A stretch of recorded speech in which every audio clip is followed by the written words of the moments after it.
কিয়ামতের ময়দানে দুনিয়ার জীবন অতিবাহিত হওয়ার পর আল্লাহ রাব্বুল আলামিন যখন কিয়ামতের ময়দানে দুনিয়ার শুরু লগ্ন থেকে শেষ পর্যন্ত যত বান্দা বান্দি আল্লাহ পাঠাইলেন, প্রত্যেকটা বান্দা বান্দিকে মৃত্যুর স্বাদ গ্রহণ করতে হবে। আবার কিয়ামতের ময়দানে সবাই আল্লাহর দরবারে হাজিরা দিতে হবে। কিয়ামতের ময়দানে হাজির হয়ে যাওয়ার পর আল্লাহ যারা দুনিয়াতে নেক আমল করেছে, নামাজ পড়েছে, রোজা রেখেছে, ইবাদত বন্দেগীর মধ্যে নিজের জীবনটাকে কাটিয়ে দিয়েছে, আল্লাহ তাদেরকেও হাজির করবেন।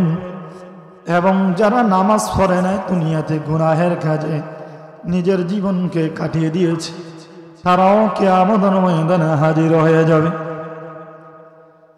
কিয়ামতের ময়দানে গুনাহগার আর নেককার বান্দা যখন হাজির হয়ে যাবে, আল্লাহ দুনিয়াতে উভয় দল একসাথে চলাফেরা করেছে, একই সাথে ব্যবসা করেছে, একে বাড়িতেই বসবাস করেছে, একই সাথে চা খেয়েছে, আড্ডা দিয়েছে।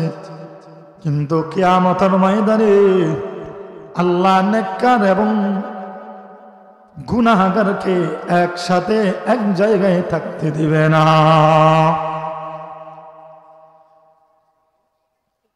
যখন গুনাহগার বান্দা আল্লাহ রাব্বুল আলামিন তাকে জাহান্নাম দিয়ে দিবেন, যখন জাহান্নামের কিনারা যায় হাজির হয়ে যাবে,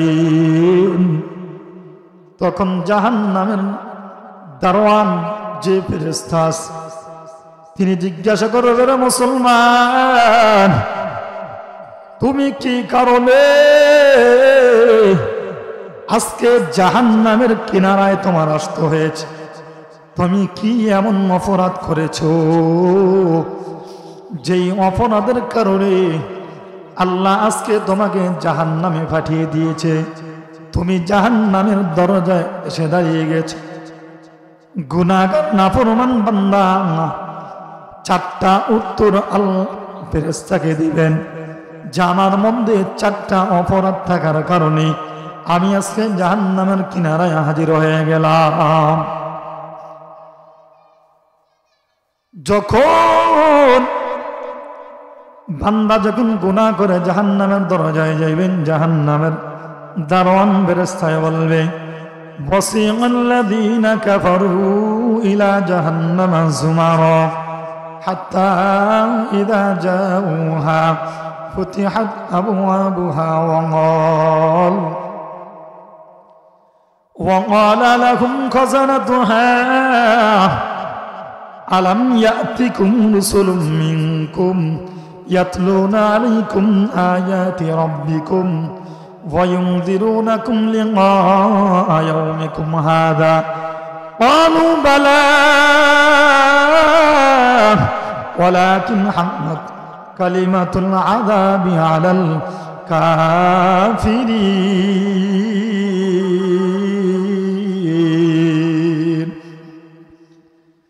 জাহান্নামের দারোয়ান ফেরেশতা বলবে, ওয়াসিআল্লাযীনা কাফারু ইলা জাহান্নামা যুমারা, তুমি আজকে কেন জাহান্নামের দরজায় আসতে হয়েছে? হাত্তা ইযা জাউহা ফুতিহাত আবওয়াবুহা, এবং তোমার জন্য ওই যে জাহান্নামের দরজা খোলা, তোমার জন্য জাহান্নামের দরজা খুলিয়ে দেওয়া হয়েছে। হাত্তা ইযা জাউহা ফুতিহাত আবওয়াবুহা ওয়াকাল লাহুম খাযানাতুহা আলাম ইয়াতিকুম রাসূলুম মিনকুম, দুনিয়াতে যখন তুমি ছিলা তোমার কাছে কি কখনো কোনো নবী রাসূল যায় নাই, তোমাকে দাওয়াত দেয় নাই, ওলামে কেরাম কি তোমার কাছে যায় নাই? ওয়াজ মাহফিল কি তুমি দুনিয়াতে কখনো দেখে নাই? তোমাকে কি কোনোদিন ওয়াজ মাহফিলে ডাকা হয় নাই? তখন জাহান্নামী বান্দা বলবো, অলু বালা, ও ফেরেশতা, দুনিয়াতে আমাকে ওয়াজের জন্য ডাকা হয়েছে, নামাজের জন্য ডাকা হয়েছে, আমার নবী রাসূল আমাদের কাছে গিয়েছেন, কিন্তু আমরা তাদের কথা শুনি নাই, আমরা নামাজ পড়ি নাই, আমরা রোজা রাখি নাই, এজন্যই আজকে আমাদেরকে জাহান্নামের দরজা আসতে হয়েছে। এবং জাহান্নামী বান্দা বলবে, আমাদের মধ্যে আরো 4টা অপরাধ ছিল। 1 নম্বর, মা সালাকাকুম ফি সাকর, এই 4টা অপরাধ যাদের মধ্যে পাওয়া যাইবে তারা জাহান্নামের মধ্যে প্রবেশ করবে। 1 নম্বর, ক্বালু লাম নাকু মিনাল মুসাল্লিন,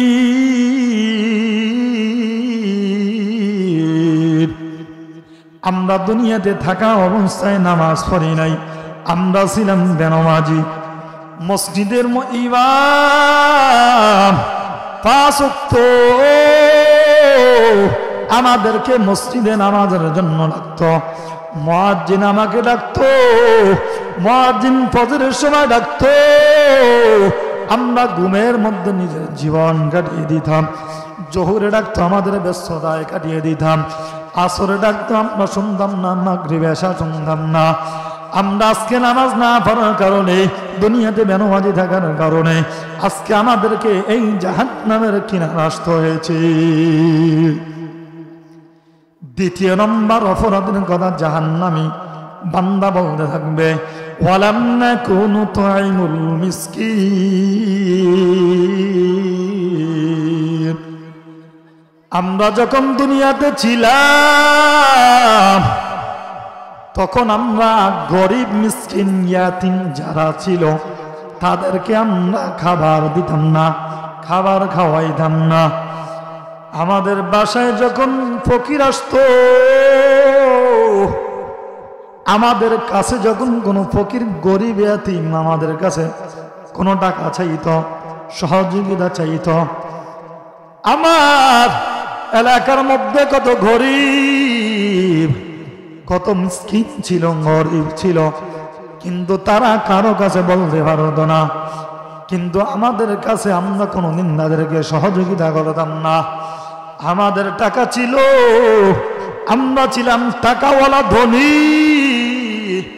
কিন্তু আমরা গরিব এতিম মিসকিনদেরকে সহযোগিতা করতাম না, আমরা তাদেরকে কোনো খাবার দিতাম না।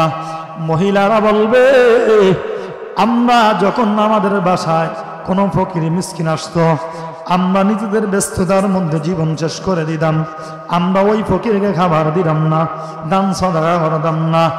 এজন্য মহিলারা বলবে, ফেরেশতা, আজকে আমরা দুনিয়াতে ইয়াতীমদেরকে, গরিবদেরকে খাবার না খাওয়ানোর কারণে আজকে আমরা জাহান্নামের কিনারায় আসতে হয়েছে।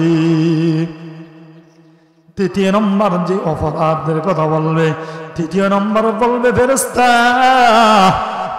আমরা যখন দুনিয়াতে ছিলাম, দুনিয়াতে আমরা ওয়াকুন্না নাখুযু মাআল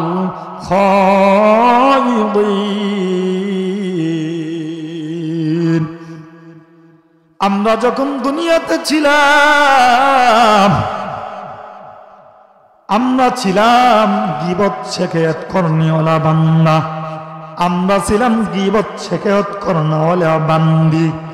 আমরা মানুষের গীবত করতাম, মানুষের শেখায়াত করতাম, মানুষের দোষ নিয়ে বিভিন্ন চর্চা করতাম। আমরা ছিলাম গীবতকারিণী মহিলা। আমরা দুনিয়াতে যখন ছিলাম তখন সব সময় আমরা গীবত করতাম, গীবতই আমাদের নিত্যদিনের ইবাদত হিসেবে আমরা মেনে নিলাম। আমরা গীবতের মধ্যে আমাদের নিজের জীবনকে অতিবাহিত করে দিলাম। এই জন্য গীবত করার কারণে আজকে আমরা জাহান্নামে আসতে হয়েছে। আল্লাহ রাব্বুল আলামিন সূরাতুল হুজুরাতের মধ্যে বলেন, ইয়া আইয়ুহাল্লাযীনা আমানু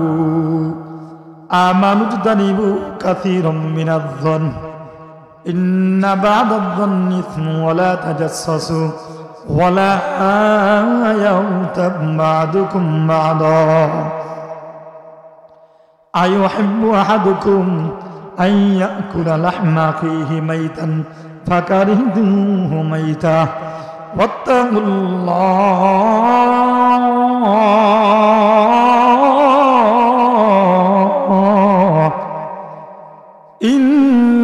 ইন্নাল্লাহা হুয়াত তাওয়াবুর রহিম।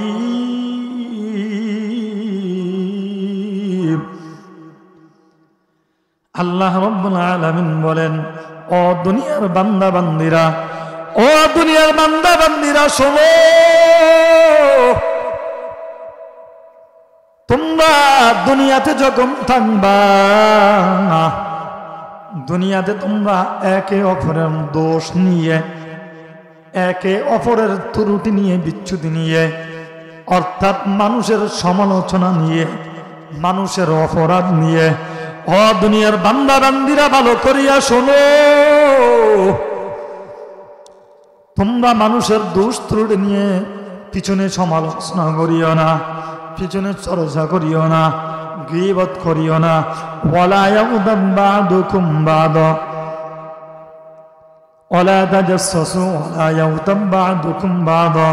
তোমরা দুনিয়াতে মানুষের সমালোচনা করিও না, মানুষের গীবত করিও না, কারণ গীবত হলো এমন মারাত্মক একটা গুনাহ, গীবত এমন মারাত্মক অপরাধ।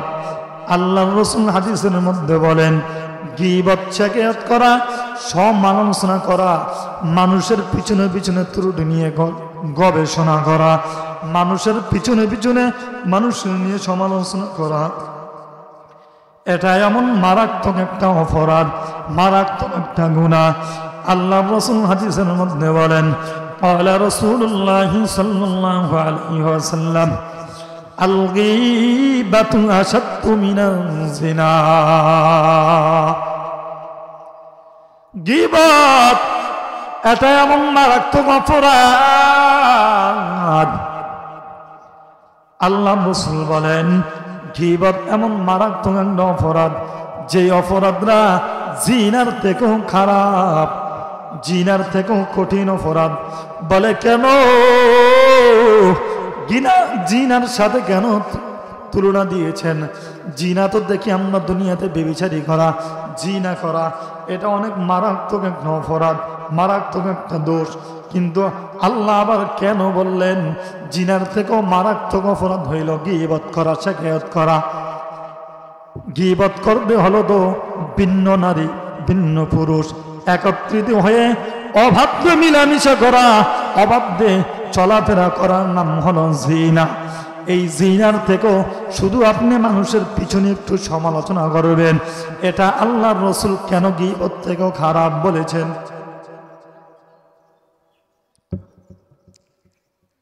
আল্লাহর রাসূল কেন এটাকে জিনার থেকেও খারাপ বলেছেন?